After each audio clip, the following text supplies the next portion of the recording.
आपको एप्पल का मैसेज नहीं आया? State sponsored attackers can hack your phone.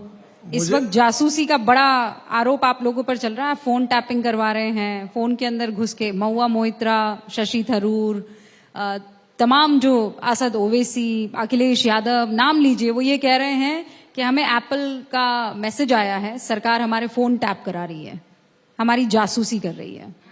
मुझे तो नहीं आया मैसेज ऐसा कोई, और ऐसे कोई फोन टैप करने का काम हमारी सरकार नहीं कर रही है। जो कह रहे हो गलत है। बार बार ये आरोप आपकी सरकार पर जासूसी के क्यों लगते हैं? आपको क्या लगता है? ये तो लगाने वाले ही बता पाएंगे। मैं इतना ही बताऊंगा कि ऐसा हम नहीं करते।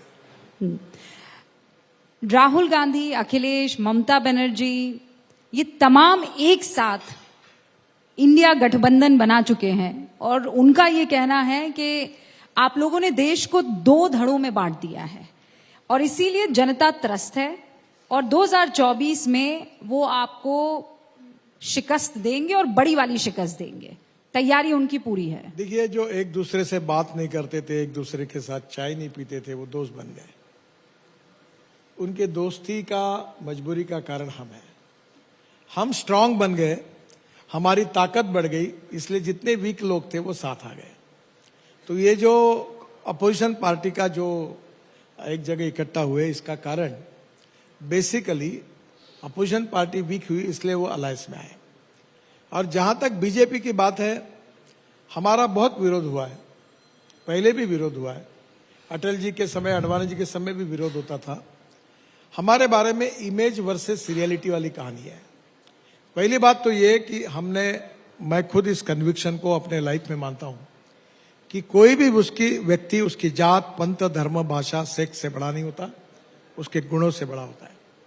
और इसलिए जातीयवाद, सांप्रदायिकता से मुक्त social equality and economic equality के आधार पर सबका साथ, सबका विकास, सबका प्रयास, इसके आधार पर भविष्य का भारत हमको बनाना है। यही हमारा विचार है और इसी विचार पर हम चल रहे हैं। हम न किसी के साथ अन्याय करते, न किसी के साथ कोई किसी प्रकार की डिस्क्रिमिनेशन करते। हम यही बात कहते हैं कि justice with all and appeasement of none, सबके साथ न्याय होगा और सबका विकास होगा। मैं आपको एक प्रश्न पूछता हूं, जो आपके अभी एडवर्टाइजमेंट में आया था। क्या हमने 9.5 लाख लोगों को गैस के सिलेंडर बांटे? कोई हिंदू मुस्लिम डिस्क्रिमिनेशन किया? क्या आयुष्य योजना में लाखों करोड़ों लोगों के ऑपरेशन करके दिए? क्या हमने कोई डिस्क्रिमिनेशन किया? हमला स्वनिधि योजना में फुटपाथ पर वाले हॉकर्स को पैसे दिए? क्या हमने कोई हिंदू मुसलमान फर्क किया? हमने हमारे कोई स्कीम में ऐसा फर्क किया है? धर्म के आधार पर, जात के आधार पर? हमने सबका साथ, सबका विकास, सबका प्रयास, यही बात पर काम किया है। पर कुछ लोग जो वोट बैंक की पॉलिटिक्स करते हैं, वो माइनॉरिटी के मन में डर पैदा करना चाहते हैं। वो माइनॉरिटी को ये कहना चाहते हैं कि ये बीजेपी वाले खतरनाक है, ये चुन कर आएंगे तो आपको कटवा देंगे, पाकिस्तान भिजवा देंगे, और उनको डर पैदा करके वोट बैंक की राजनीति करना चाहते हैं। हाँ, एक बात जरूर है कि जो भारत में रहकर पाकिस्तान जिंदाबाद कहेगा, उसको यहां स्थान नहीं है। पर जो उसकी उपासना पद्धति कोई भी हो, कोई मस्जिद में जाए, कोई बौद्ध विहार में जाए, कोई गुरुद्वारे में जाए, कोई मंदिर में जाए, ये उसका अधिकार है। एक बार नहीं 100 बार नमाज पढ़े। आज हमारे शूर जवानों में पाकिस्तान से लड़ते हुए अनेक मुस्लिम सैनिकों ने बलिदान किया। क्या उनके राष्ट्रभक्ति पर संशय व्यक्त कर सकते हैं? 47 की स्वाधीनता में बिस्मिल्लाह खान जैसे क्रांतिकारक और देशभक्तों ने इस देश के लिए कुर्बानी दी, वो कभी भूल सकते हैं? तो सवाल यही है कि हमारे मन में ये बात नहीं है। हमारे मन में सब भारत है और सबका देश भारत है, और इसलिए ये हमारे मन में नहीं है। जिनको वोट बैंक करना है, उनको मुस्लिमों के मन में, माइनॉरिटी के मन में डर पैदा करना है, वो ये गलत प्रचार करते हैं। और आखिर में एक बात आपको कहूंगा, जब कन्विंस नहीं कर सकते तो कंफ्यूज करने के लिए इन बातों को दोहराते हैं। आपने बहुत बहुत नाजुक बिंदु छू लिया है और मैं सच में चाहती हूं, क्योंकि आप वो शख्स हैं जिनको मैं मोदी मुल्क मुसलमान कर रही हूं, जेसी सर, और मैं जहां जहां गई हूं, आप यकीन मानिए, इसलिए नहीं क्योंकि आप मंच पर बैठे हुए हैं, आपके नाम से वो मुसलमान जो बीजेपी से भी थोड़ा चिढ़ता है या नापसंद करता है, आपके नाम से वो शांत हो जाता है। ये फैक्ट ऑफ द मैटर है, क्योंकि उसे लगता है कि सड़क जब पहुंची है तो उसके घर तक पहुंची है। यानी ये है कि वो आप तक पहुंच पाया है, आप उन तक पहुंच पाए हैं। अब मेरा सवाल ये है कि उस कौम को आप जैसे कह रहे हैं कि कंफ्यूज कर देना, बरगला देना, ऐसा क्यों हो पाता है? देखिए, मैं आपको एक बात बताता हूं। आप कभी नागपुर आइए। मैं जब एमएलए था तो मुझे इंजीनियरिंग कॉलेज मिला, तो मैंने खुद न लेते हुए इंजीनियरिंग कॉलेज अंजुमन इस्लाम करके ऑर्गेनाइजेशन को दिया और उससे 10,000 मुस्लिम लड़कियां अब इंजीनियर बनी है। मैं आपको बताता हूं कि आज मुसलमानों के पास क्या है? चाय की टपरी, पान ठेला, कबाड़ी का दुकान, ट्रक ड्राइवर और क्लियर, इसके साथ कोई धंधा नहीं। आज सबसे पहले आप एक बार नहीं 10 बार नमाज पढ़ो, पर आप टेक्नोलॉजी सीखो, कंप्यूटर सीखो। देखो, innovation, entrepreneurship, science, technology, research, skilled and successful practices, we name it as knowledge, and conversion of knowledge into wealth is the future. अभी अजीज प्रेम जी बेंगलोर से मुझे मिलने के लिए आए थे, मुस्लिम है, आज वर्ल्ड में उनका नाम है, लाखों करोड़ों लोगों को उन्होंने रोजगार दिया है टेक्नोलॉजी के आधार पर।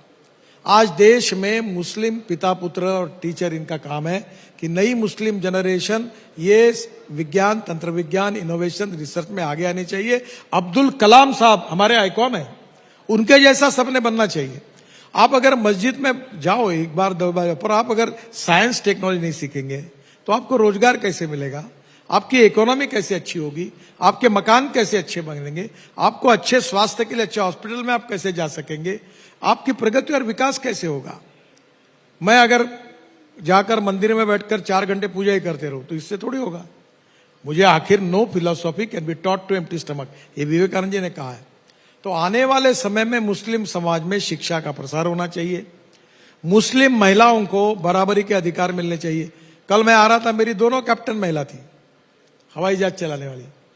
क्या मुस्लिम महिलाओं ने हवाई जहाज नहीं चलाना चाहिए? बिल्कुल चलाना। क्या मुस्लिम महिला ने पुलिस कमिश्नर नहीं बनना चाहिए? क्या मुस्लिम महिला ने कलेक्टर नहीं बनना चाहिए? क्या मुस्लिम महिला ने डॉक्टर, इंजीनियर, साइंटिस्ट नहीं बनना चाहिए? क्यों नहीं उनको मिलना चाहिए? अगर आपको लगता है तो उनको एजुकेशन के लिए वो जाए, पढ़े लिखे, आगे आए, प्रगति और विकास का उनका भी अधिकार। इसलिए सेक्स के आधार पर डिस्क्रिमिनेशन नहीं, जात के आधार पर नहीं, पंथ, धर्म और भाषा के आधार पर नहीं। और मैं तो मानता हूं, मैं बोलता हूं, जो मेरे से जात की बात करेगा मैं उसको निकाल दूंगा, और मैं करता भी नहीं। मैं भी चुनाव लड़ रहा हूं, मैं कोई जात की बात करता नहीं। मैं बोलता हूं डेवलपमेंट की बात करो। गरीब गरीब होता है, गरीब को जात, पंथ, धर्म, भाषा नहीं होती।